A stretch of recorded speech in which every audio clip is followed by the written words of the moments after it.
Hello, everyone. Welcome to Soulful Insight with Sam. This episode will be talking about betrayal. Betrayal is not something that can be overemphasized. This is common in our society today. To find a faithful and truthful person around you, be it from family, from friends, from professional level, from everyone around, it becomes so hard. A good friend who can trust. Who can you relate with as a good friend? Who can you entrust your life with? We need to talk about this in society, and this is one of the cankerworm that is eating deep into our society. Betrayal from another angle, there is no person you can rely on and close your eyes these days. It's so sad that in a society built with love, care, we could no longer rest on ourselves. Sometimes when you help someone, you begin to tell people, if not for me, he wouldn't have survived. If not for me, the family would have not been together. It's an act of betrayal. Whatever you say in the absence of your friend that you cannot say in the presence, maybe you want to use them as a stepping stone to gain ground for people to love you. It's called betrayal. The sense of infidelity in a family. When you cannot trust your husband or your wife, in a marriage, in a relationship, it is called betrayal. And can I tell you, there is no 99% of loyalty anywhere. If it is not 100, it is not total, and it doesn't worth exploring. I remember a story that we were told sometimes ago of a king that went to war and entrusted his family, his property with his friend, his bosom friend. And he went on a war to fight for his village. And while he was preparing and he's trying to leave, he called his friend to himself and every member of his family that I'm going to lock my wife and every inheritance I got from my family in a particular room. While I am back on this journey, if you didn't see me for 4 days, I give you everything that I've ever labored for. He went on his way. While he was going, he saw a very thick cloud of dust behind him. He tried to look back to see what was wrong, and he discovered that his friend was actually running to catch up with him. He stood by and asked, "My friend, what happened?" And the friend said, "Oh, king, the key you gave to me is not the right key." And the king looked at him. "Did you try them already? It is not even up to hour, not even a day. I said 4 days.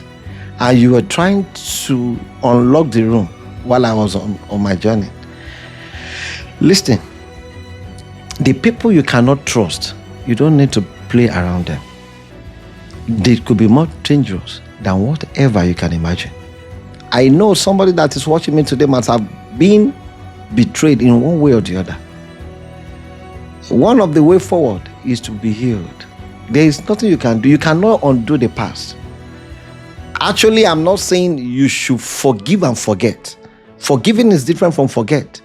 You can forgive, but you cannot forget, because that is what you learn from. That is what builds your capacity. That's what built your experience.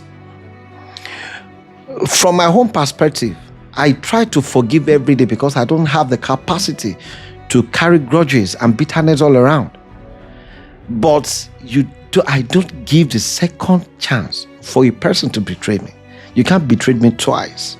And that is why once I see the trace of betrayal in you, I take heed. I know because you have betrayed me once, you have the tendency of betraying me 100 times. So why giving you the second time? No, I forgive you immediately. I take that off my mind, but I make sure it doesn't repeat itself.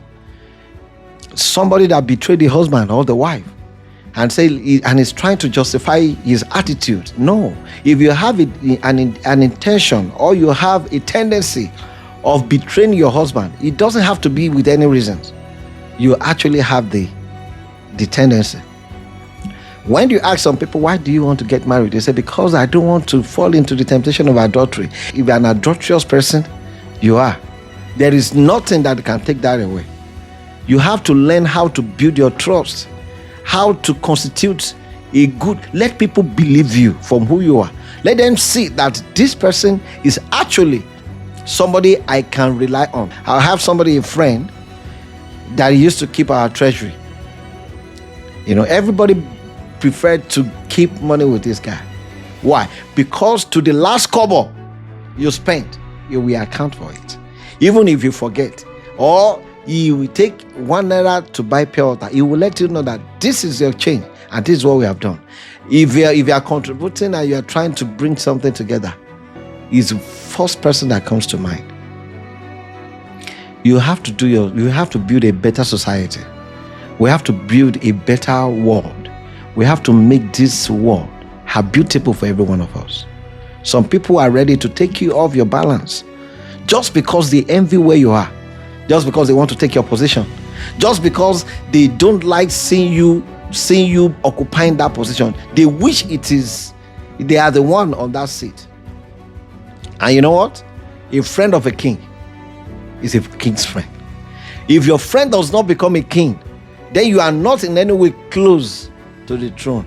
I want to implore you today that when you have been betrayed, way forward, forgive. Take it off your mind.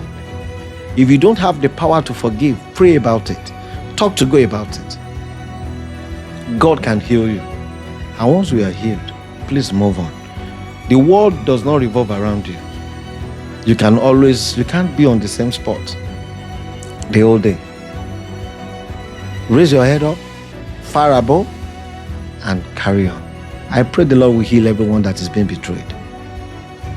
Myself, I've been betrayed in so many ways, so many times.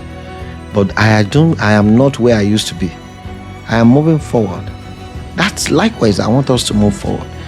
Betrayal can damage, can kill, and can bring you back to the floor.